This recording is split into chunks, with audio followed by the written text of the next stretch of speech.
AI und Gesellschaft, Wege in die neue Welt. Folge 4: AI Prompter, die neuen Heldinnen und Helden der Kommunikationsbranche. Gast ist Dr. Iris Heilmann, Unternehmensinhaberin von Palmer Hargreaves in Köln. Ich freue mich sehr, dass ich heute mit Dr. Iris Heilmann sprechen darf. Iris, du bist Mitbesitzerin der Agentur Palmer Hargreaves in Köln und ihr seid ja aufgefallen, das war Anfang des Jahres, da wart ihr in allen Medien, weil ihr wart die Ersten, die wirklich AI-Prompter angestellt haben, AI-Prompt-Engineer und AI-Prompt-Editor. Wie seid ihr denn zu diesem waghalsigen Entschluss gekommen? Ja, ich kann mich noch genau an die Situation erinnern. Wir saßen abends zusammen. Das war Anfang Januar, glaube ich, nach den Weihnachtsferien. In den Weihnachtsferien hat natürlich jeder und jede auch herumgespielt mit den generativen AI-Tools, die dann verfügbar waren. Und ich hatte, glaube ich, irgendwo gelesen, ich meine in The Verge oder so, dass da in den USA jetzt ein neuer Berufszweig entsteht, nämlich der Berufszweig des Prompters oder der Prompterin. Und dann sagte ein Kollege, Mensch, das brauchen wir unbedingt. Und dann haben wir sehr spontan von natürlich ChatGPT eine Stellenanzeige schreiben lassen und die haben wir dann auch ganz schnell online gebracht. Dann haben wir sie auch noch ein bisschen verändert und jedenfalls, ich glaube, noch nie so viele Bewerbungen bekommen wie für diese Stellenanzeige. Da gingen ja auch so hohe Zahlen rum, also da stand irgendwie, die verdienen da irgendwie bis zu $300.000. Musstet ihr da auch viel bezahlen für die Leute? Also die Prompterinnen, es sind in unserem Fall 2 Frauen, die wir dann am Ende eingestellt haben. Eine eben mit einem technischeren Hintergrund, eine mit einem eher Kommunikationshintergrund. Das hat sich auch als genau die richtige Kombi herausgestellt. Und die werden grundsätzlich mal bezahlt für ihr Know-how und für ihr Wissen und für ihre Leistung, so wie andere Mitarbeitende auch. Und ich glaube, diese Gerüchte, oder vielleicht stimmt's ja auch, die in den USA da vielleicht im Silicon Valley für manche bezahlt werden, lassen sich nicht ohne weiteres auf Deutschland übertragen. Oder sicher auch nicht insgesamt auf Europa. Aber der Schritt war ja nicht gedacht, einfach um aufzufallen, was ja auch Ja. immer natürlich Positives ist. Aber grundsätzlich habt ihr euch doch da sicher Gedanken gemacht, in welche Richtung es mit unserer Branche, mit der Kommunikationsbranche allgemein geht. Richtig. Es war natürlich schön, auch einen PR-Effekt dadurch zu haben, aber das haben wir natürlich gar nicht erwartet, weil uns in dem Moment auch nicht bewusst war, dass wir tatsächlich das erste Unternehmen, zumindest mal in Deutschland, aber wahrscheinlich auch darüber hinaus waren, dass das gemacht hatte. Sondern nein, wir haben natürlich sofort begriffen, vielleicht auch deswegen, weil wir uns schon länger mit künstlicher Intelligenz beschäftigt haben, also schon vor dem Hype sozusagen, dass künstliche Intelligenz unsere Branche, unsere Agentur als Geschäftsmodell, aber auch Kommunikation und Marketing insgesamt sehr stark verändern will. Viele reden ja vom iPhone-Moment oder von der Entwicklung des Internets, der Dampfmaschine nach Belieben. Jedenfalls war uns das klar, dass das sehr viel verändern wird. Und wir haben dann gesagt, es ist einfach gut, wenn wir das Ganze umarmen, wenn wir eher mit dabei sind und versuchen, den Weg mit KI zu gestalten in unserer Branche, für uns als Agentur, für uns als Unternehmen. Und wir brauchen eben auch Leute ganz schnell, die sich sehr, sehr intensiv mit dem Thema beschäftigen, von unterschiedlichen Richtungen her und die auch die Zeit bekommen, das zu tun. Und inzwischen sagen wir auch schon so ein bisschen Beyond Prompting, weil das, was die beiden, aber auch was andere Kolleginnen und Kollegen machen, inzwischen auch darüber hinausgeht. Aber am Anfang war es auf jeden Fall auch sehr gut, diese Prompting-Skills aufzubauen, die wir inzwischen auch weitergeben an andere. Jetzt ist das ja so, am Anfang hat man vielleicht sowas wie ein Testlabor und probiert das mal aus, aber wendet es noch nicht am lebenden Objekt an. Wie weit seid ihr da schon? Kommt das schon bei euch deutlich zur Anwendung? Ja, man muss natürlich da so ein bisschen die Bereiche unterscheiden, weil wir die rechtlichen und verschiedenen regulatorischen Rahmenbedingungen natürlich beachten. Wir arbeiten viel für Konzerne, wir sind mehrfach zertifiziert. Insofern schauen wir da natürlich sehr, sehr genau hin, was wir da tun. Man kann sagen, wir versuchen KI-gestützte Tools entlang der gesamten Wertschöpfungskette von Kommunikation einzusetzen, wo das schon sehr gut geht, ist in dem ganzen Bereich Analyse. Einerseits war der KI natürlich schon immer am Start, aber es gibt da jetzt auch neue Tools und wir selber analysieren auch mit Hilfe von GPT in der Azure Cloud, also über eine sichere, abgeschlossene Cloud zum Beispiel, für unsere Kunden bestimmte Massendaten in Social Media. Also das ist auch eine neue Herangehensweise, die dank KI viel besser und einfacher möglich ist. Dann, wenn man weitergeht in der Ideation-Phase, dann nutzen wir auch KI-gestützte Tools. Natürlich immer aufpassen, dass wir keine Daten in öffentliche Tools packen, die vertraulich sind oder noch nicht veröffentlicht sind. Dafür haben wir aber inzwischen eben eine geschützte Cloud-Lösung, um das Problem sozusagen schon mal in den Griff zu kriegen, das Datenschutzproblem. Und da nutzen wir KI als Sparringspartner, als Brainstorming-Partnerin. Das geht sehr gut. Und wir nutzen es zum Beispiel auch, indem wir jetzt im Bildbereich, indem wir Kundinnen und Kunden sehr schnell Moods zeigen können. Also, dass wir nicht erst sagen, wir machen jetzt Linie 1, 2, 3, so und so und so mit der Hand, sondern wir können sehr schnell visualisieren, was unsere Kreativen sich ausdenken, was unsere Kolleginnen und Kollegen sich ausdenken und dann mit den Kunden in ein Gespräch darüber kommen, in welche Richtung es gehen soll. Und am Ende wird aber das Produkt, was dann veröffentlicht wird, in der Regel nach wie vor per Photoshop etc. hergestellt. Gerade beim Bildbereich ist ja das Thema Urheberrecht auch sehr umstritten und deswegen machen wir da Produktivleistungen, also Bilder, die wir tatsächlich dann auch veröffentlichen, nur in Abstimmung mit unseren Kunden. Also in der Ideation-Phase nutzen wir es viel, aber zur Veröffentlichung, da gibt es Fälle, wo wir das machen. Jetzt kommt bald die zweite Kampagne für die Deutsche Telekom, auch mit Bildern, die künstlich generiert sind. Aber das ist dann eben eine tatsächliche Abstimmung mit den Kunden, die uns dann auch von der Übertragung des Urheberrechts befreien als Agentur, damit wir da auch keine rechtlichen Risiken eingehen und natürlich auch jeder transparent weiß, was wir da tun. Wie funktioniert das denn jetzt intern? Ihr habt also diese Prompterinnen angestellt und wie läuft das intern? Prompten die da ganz für sich alleine oder sagt ihr denen, bitte promptet uns was oder prompten mittlerweile alle in der Agentur? Also man muss da ein bisschen unterscheiden, weil die beiden jetzt unterschiedliche Zielrichtungen und auch Aufgaben haben. Die eine, die ist halt AI Prompt Editor und hat den Hintergrund als Redakteurin, als Kreativtexterin, auch in anderen Agenturen, Unternehmen, kennt sich also sehr, sehr gut aus mit unserer Branche. Und die hat erstmal sich ganz, ganz intensiv mit dem Thema beschäftigt, hat dann auch Schulungen aufbereitet intern, hat dann auch zusammen sich getan, auch mit kreativen Kollegen, die schon da waren, die also aus dem Art-Bereich kommen und insofern diesen ganzen Bildprompting, Filmprompting-Bereich auch aufgearbeitet haben, weil da braucht man ja auch im Grunde bestimmte Skills aus der tatsächlichen Branche, um das dann auch gut zu können. Also man muss ich kann zum Beispiel besser ChatGPT prompten, als dass ich mit den bildgenerierenden Tools prompten kann, weil ich nicht aus dem Art-Bereich komme und so hat die sich da eben immer weiter verbreitet und einen Kreis aufgebaut von Leuten. Und jetzt möchte ich sagen, wir haben heute Leute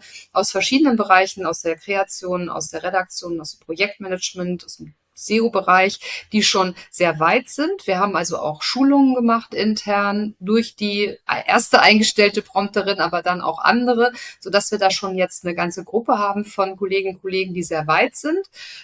Sie hat es aber immer noch als hauptamtliche Tätigkeit und guckt vor allem heute eben auch nach neuen Trends, probiert neue Tools aus und sie entwickelt und hält zum Beispiel auch Prompting Masterclasses für Kundinnen und Kunden, auch für neue Unternehmen, die auf uns zukommen. Also das ist so ihr Bereich. Immer ergänzt auch bei den Prompting Masterclasses inzwischen eben von Kolleginnen und Kollegen aus dem Kreativbereich. So, und die andere, die AI Prompt Engineer ist, ja, von ihrem Titel her. Da müssen wir jetzt langsam mal überlegen, ob wir den Titel ändern, weil das geht jetzt, ja, das kann ich erklären. Das geht im Grunde übers Prompten hinaus, was sie macht. Also sie ist vom Hintergrund her Informatikerin und ist jetzt angesiedelt inzwischen, wir haben bei unserer Tochter Exofera, also wir haben so eine Art Sub-Brand, wie so ein Startup in der Agentur. Das hatten wir auch schon vorher gegründet, schon letztes Jahr. Das nennt sich Exofera und die haben sich dem Thema datenbasierte Kommunikation verschrieben. Auch schon sozusagen vor dem Hype. Und dann haben wir gemerkt, dass das eben ein perfekter Lebensraum sozusagen für die Prompt-Engineerin auch ist. Und was wir da jetzt machen, und deswegen sage ich, geht das darüber hinaus, ist, dass wir eben erstens selber zum Beispiel auf GPT direkt zugreifen über eine API, damit wir das eben in der sicheren Azure Cloud, also in der sicheren Cloud nutzen können.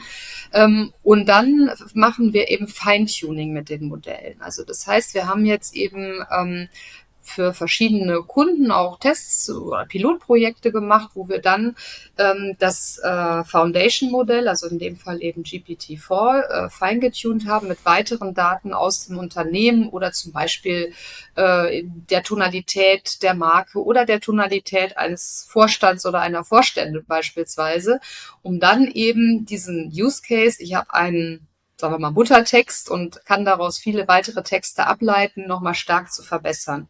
Und da muss man natürlich wissen, wie man mit solchen Sprachmodellen arbeitet, wie überhaupt Feintuning passiert.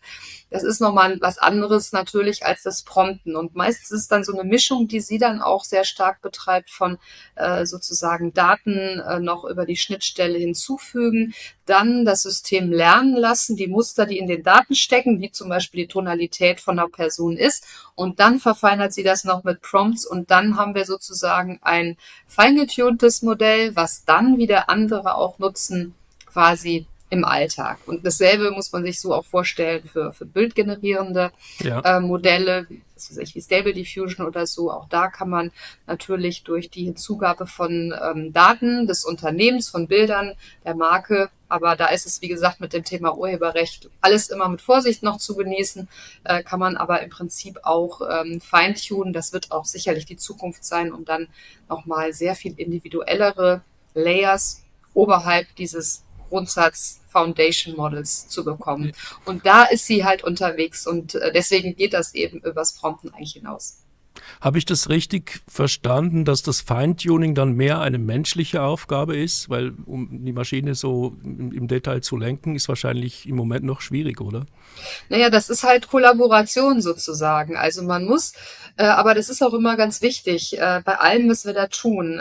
Wenn wir zum Beispiel wirklich sehr, sehr gute, ich meine, GPT zum Beispiel oder auch die bildgenerierenden Systeme haben natürlich sehr gute Ergebnisse. Aber wenn ich jetzt wirklich professionelle Texte zum Beispiel oder Bilder für eine Marke erzeugen will oder für eine Person, die für die Marke spricht, dann muss ich da noch ein bisschen weitergehen, damit ich diese typische Tonalität, diesen typische Inhalte auch, das ist ja manchmal auch ganz bestimmte Inhalte, die im Netz sonst nicht so viel zur Verfügung stehen, muss ich dieses Feintuning machen und das ist nicht mal so eben. Also da kann ich nicht so einen verketteten Prompt machen, dann funktioniert das, sondern da muss ich halt trainieren. Und ja, das ist ein Zusammenspiel zwischen Mensch und Maschine, wo ich auch natürlich wissen muss, ob das Ergebnis, was dann da rauskommt, auch passt und sage dann ja oder nein. Und es ist halt so ein iterativer Prozess im Grunde, dieses Feintuning. Und ja, da braucht man auf jeden Fall Menschen für.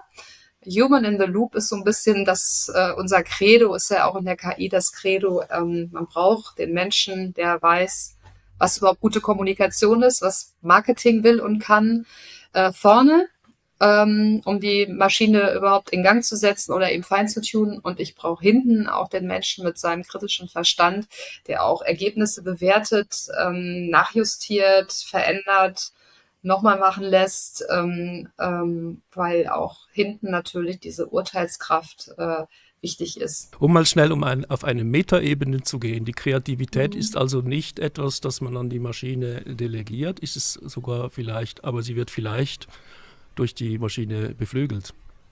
Richtig, also so sehen wir das auch, genau. Beflügelt ist ein gutes Wort, ist ein Booster für Kreativität, könnte man auch sagen. Kreativität ist ja erstmal was zu erschaffen, aber das heißt ja auch Generative AI und nicht Creative AI, finde ich, muss man auch sehen, da wird ja auch was erzeugt, aber Kreativität ist für mich eben was noch mehr hat, was immer auf vielen Ebenen spielt, wenn der Mensch kreativ ist. Ich habe natürlich einen Erfahrungsschatz, auf den ich zurückgreife.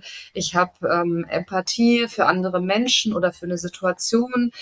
Ich kann vor allem auch kontextualisieren als Mensch. Und das ist für eine Maschine immer wahnsinnig schwer, wie der Mensch in Blitzesschnelle sozusagen eine Situation erfasst, Erfahrungen dazu nimmt, das Gegenüber liest, auch in der Kundenbeziehung zum Beispiel, die Agenturen ja auch haben, und so weiter und so weiter. Das sind so viele Ebenen, die eine Maschine eben so nicht herstellen kann. Aber gleichzeitig ein Booster für Kreativität auf jeden Fall. Ich glaube, viele haben auch das schon gemerkt, wenn man in so einem Gespräch zum Beispiel ist mit GPT, dann kommt man schon mal auf ungewöhnliche Ideen, wenn man da so iterativ rumpromptet und mit der Maschine sozusagen in Anführungszeichen redet, auf die man vielleicht so nicht gekommen wäre. Und das macht erstens Spaß und zweitens bringt so ein bisschen manchmal out of the box das eigene Denken. Und bei Visualisierungen zum Beispiel ist es natürlich auch so, dass unsere Kreativen manchmal was im Kopf haben und bisher mussten sie dann halt entweder suchen oder mühevoll irgendwas mit Photoshop zusammenbasteln. Das ist jetzt quasi auf Knopfdruck möglich, das zu zeigen. Und wenn die Urheberrechtsthematik auch mal geklärt ist, kann ich natürlich auch zum Beispiel mit kleineren Budgets dann sehr fantasievolle Kreationen machen und sehr fantasievolle Filme, Visualisierungen schaffen, die ich sonst so ohne weiteres eben nicht schaffen könnte. Aber so die Ebene Empathie, Emotionen, Ironie, Zweideutigkeiten, ich glaube, da braucht es nach wie vor den Menschen. Richtig. Also man sollte die Maschine nicht unterschätzen. Also das ist ja immer so eine Diskussion. Kann jetzt KI kreativ sein? Also ich würde sagen, wir sollten dafür sorgen, dass KI immer mit dem Menschen kreativ ist oder auch sich weiterentwickelt. Aber natürlich hab ich auch schon laut gelacht über das, was da aus der KI rauskam. Sowohl in Bild als auch in Wort oder in Film. Und man kann, ist ja auch irgendwo klar, weil die Maschine ja trainiert ist auf dem, was Menschen so von sich gegeben haben, entstehen natürlich schlichtweg da auch wenn da keine Person, keine Emotion hintersteckt, entstehen natürlich trotzdem Worte, die manchmal ironisch sein können oder witzig. Das hat sich ja auch schon stark verbessert gegenüber dem Anfang. Und insofern muss man immer so ein bisschen vorsichtig sein, aber ich glaube, wir sollten auch vor allem alles dafür tun, eben kollaborativ mit KI zu arbeiten, die Chancen zu nutzen, die Risiken abzuwehren. Es gibt ja auch im Kunstbereich, zum Beispiel wenn man an Refik Anadol denkt, Künstler, die ganz neue Art von Kunst schaffen, die quasi Datenströme zu wunderschönen Bildern machen. Und so ähnlich stelle ich mir das auch eben sagen wir mal, in professioneller Kommunikation vor, dass man eben Dinge schneller machen kann, die lästig sind, die einen aufhalten, die keiner gerne macht vielleicht und mehr Zeit hat für das eigene Denken, aber auch ein Instrument hat, um das eigene Denken eben nochmal zu beflügeln und da out of the box zu bringen. Das ist jetzt haben wir so über die kreative und schöngeistige Ebene gesprochen, aber es gibt ja auch noch die knallharte Business-Ebene. Also ist AI etwas auch, das irgendwie unabdingbar ist, um auch in einer Kommunikationsagentur, wie ihr sie habt, in Zukunft auch noch wettbewerbsfähig zu sein? Ich glaube schon, dass das so ist. Also es ist schwer vorstellbar, dass es nicht so ist. Ich meine, wenn heute eine Agentur sagen würde, sie würde das Internet ablehnen und nicht benutzen, würde sich jeder an den Kopf fassen. Und ich glaube, dass das früher oder später, und zwar eher früher, auch mit KI-basierten Tools so sein wird. Das bedeutet natürlich schon für unser Geschäftsmodell auch eine große Veränderung für bestimmte Tätigkeiten oder Aufgaben, die wir heute noch tun, werden wir wahrscheinlich künftig weniger Geld bekommen. Wir werden aber auch weniger Zeit dafür brauchen. Und meine Hoffnung ist, dass auch das Geschäftsmodell sich insofern positiv entwickelt, als dass wir eher über den Wert dessen, was wir als Agentur auch leisten und schaffen, die kreative Lösungskompetenz, unsere Sicht von außen, die ja auch durch den Umgang mit vielen Unternehmen im Gegensatz zu den Personen, die dann im Unternehmen oder in der Organisation sitzen, gespeist ist, dass wir über diesen Wert auch monetarisieren können. Und insofern ist es schon eine Veränderung, die auch bedeutet, dass wir uns um Skills kümmern müssen. Welche neuen Skills brauchen wir? Welche brauchen wir vielleicht weniger künftig über eine bestimmte Zeit? Und ist nur sicher eine große unternehmerische Aufgabe und auch Herausforderung. Aber ich habe die leise Hoffnung, dass uns das vielleicht sogar in ein für Agenturen auch besseres Modell führt. Obwohl dann vielleicht auch Kunden sagen, wir haben hier schon mal was vorgepromptet oder wir haben schon eine Idee, setzt es einfach noch um oder sie kommen gar nicht mehr zu euch. Sagen, wir können das jetzt selber. Ja, das wird ChatGPT und Midjourney sind unsere Agentur. Richtig, also in Teilbereichen wird genau das passieren. Das glaube ich auch. Also es wird bestimmt einen Trend geben zum Insourcing im gewissen Rahmen. Also von einfachen Assets zum Beispiel oder das Layout von bestimmten Produktblättern oder auch Social Media Assets teilweise. Also da wird sicherlich viel geben. Und ja, deswegen sind wir eben gefragt, uns auch selber zu fragen, was ist denn der Wert, den wir beitragen? Ist es, dass wir jetzt einfach irgendeinen Text schreiben, dass wir irgendein Bild machen? Nein, sondern unser eigentlicher Ansatz ist, dass wir sagen, wir sind kreative Problemlöser. Wir sind besser vielleicht geschult als andere in der Agentur, out of the box zu denken, um die Ecke zu denken, weiter zu denken, auch anders zu denken. Und das setzen wir dann um in verschiedenen Kommunikationsmitteln. Und ein Teil dieser Kommunikationsmittel wird dann vielleicht woanders produziert, ein Teil aber, glaube ich, weiterhin bei uns aufgrund der Komplexität. Und wir sind aber auch sehr stark sicherlich Kommunikationskreative Beraterinnen und so weiter, noch mehr als es heute sowieso schon der Fall ist. Wie du schon sagtest, es gibt ja dann auch so ein paar Stolpersteine oder Sachen, wo man aufpassen muss, Copyright und Urheberrechte, solche Themen. Und ich glaube, das wird ja dann, wenn da jemand so Freestyle-mäßig unterwegs ist es wahrscheinlich weniger ratsam, als wenn er sich wirklich an Fachleute wendet. Was bedeutet das denn für den einzelnen Mitarbeitenden oder auch für dich kompetenzmäßig und was muss man tun, um in Zukunft in der Branche fit zu bleiben?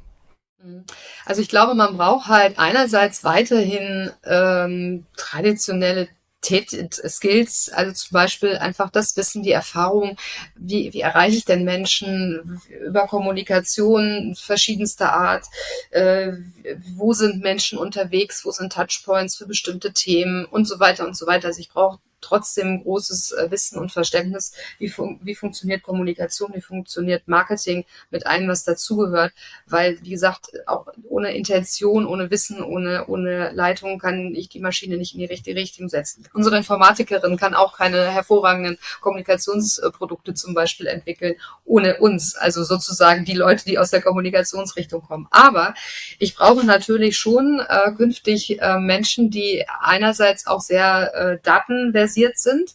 Das heißt also, wir werden ganz sicher über die Zeit viel mehr Menschen einstellen, die diesen Hintergrund haben, Data Science, Informatik-Hintergrund haben, technischen Hintergrund haben, als es bisher der Fall war.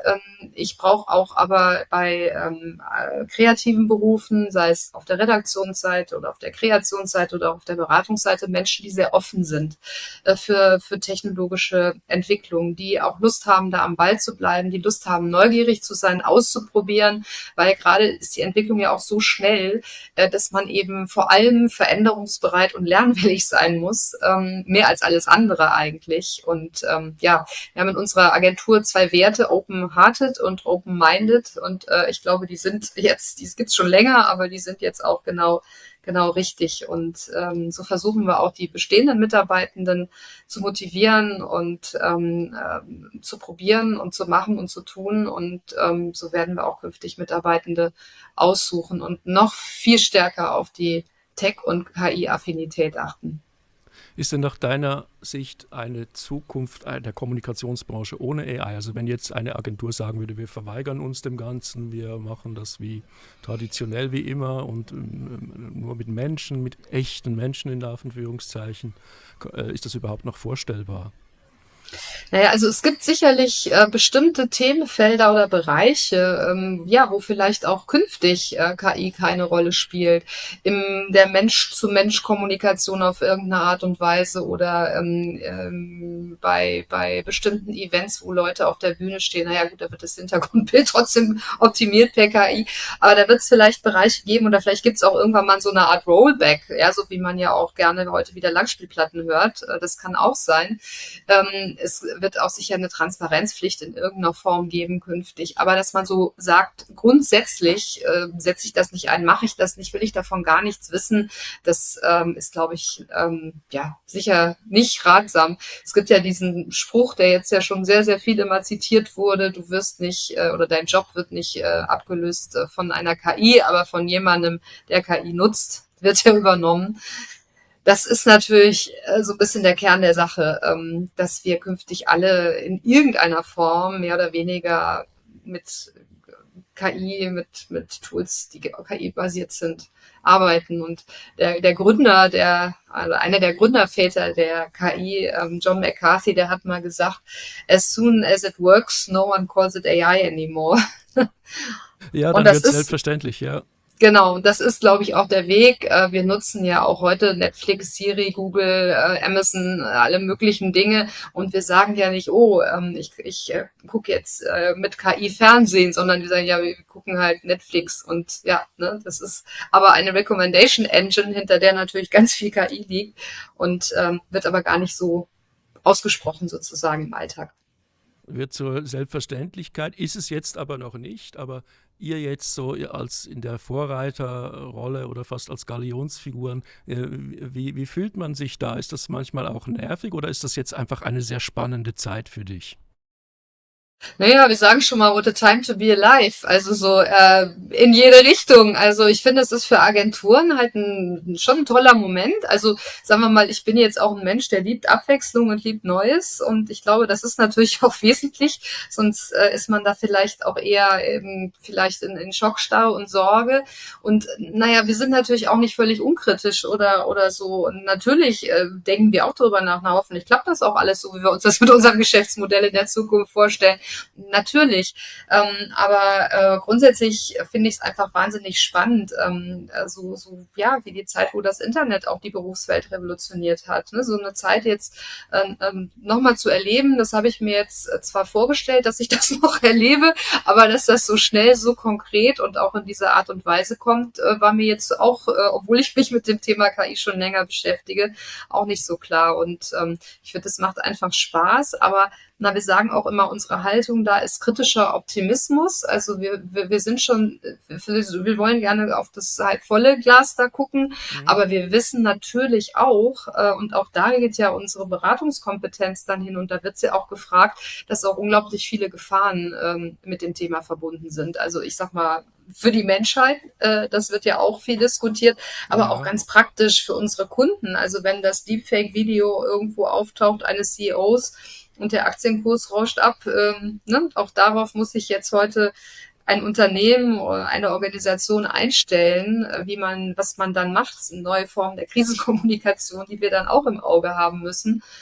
Und das haben wir natürlich auch. Wir verfolgen auch die ganzen Diskussionen, die ja auch nicht zu Unrecht da sind über Urheberrecht. Was bedeutet das für Künstlerinnen und Künstler und so weiter und so weiter. Also das sind ja sehr, sehr vielschichtige Themen, die da jetzt auch auf der Agenda sind. Und das sehen wir natürlich auch und verfolgen das mit und können natürlich auch in unserer Position ja nicht die große KI-Richtung auf der Welt bestimmen, aber hoffen, dass wir da als Menschen zu einer sinnstiftenden und wertstiftenden Variante kommen. Wie immer ist ja nicht die Technologie böse, sondern das, was der Mensch dann genau. damit so macht. Ja. Was denkst du denn, wo wir auf dieser Reise sind, um das Gespräch jetzt abzuschließen? Sind wir da erst am Anfang? Ist das so der Hockeyschläger, dass es erst nach oben geht? Oder sind wir schon über den großen Berg, dass jetzt so langsam so die Ernüchterung kommt und sagt, ja, ja, jetzt gewöhnen wir uns daran?